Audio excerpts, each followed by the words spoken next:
আসসালামু আলাইকুম, hello everyone. তো কীভাবে মালয়েশিয়া পাম বাগান থেকে ফল সংগ্রহ করা হয় সেটা ফলো করেন। কিভাবে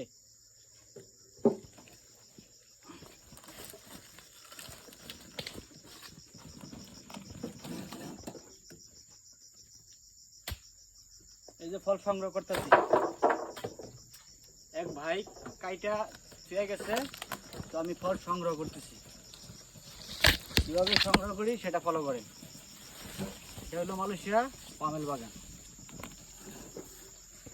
যেগুলো সরাইতে হইব, এগুলো হলো ডাইগা, আমরা বাংলাতে বলি ডাইগা, মালাইতে বলে ক্লাপ্পা। এই যে ফল আমি লুট করতেছি, এই যে দেখেন সাজায় সাজায় গাড়ি উঠতেছি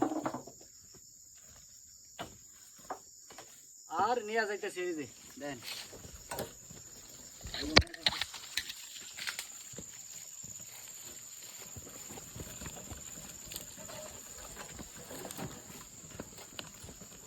আবার রাখলাম, ডাউনটা আবার পিছন দিতে হইব। ফলগুলো আবার সুন্দর করে সাজাইতে হইব গাড়ির ভিতরে।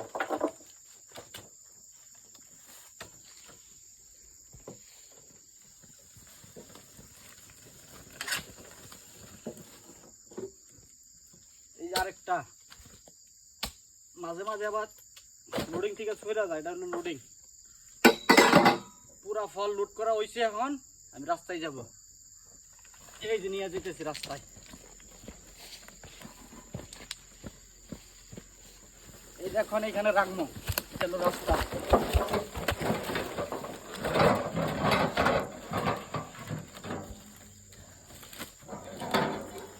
ফলগুলা এক জায়গায় সুন্দর করে রাখতে হইব, তা নাহলে বসের আবার বকবো।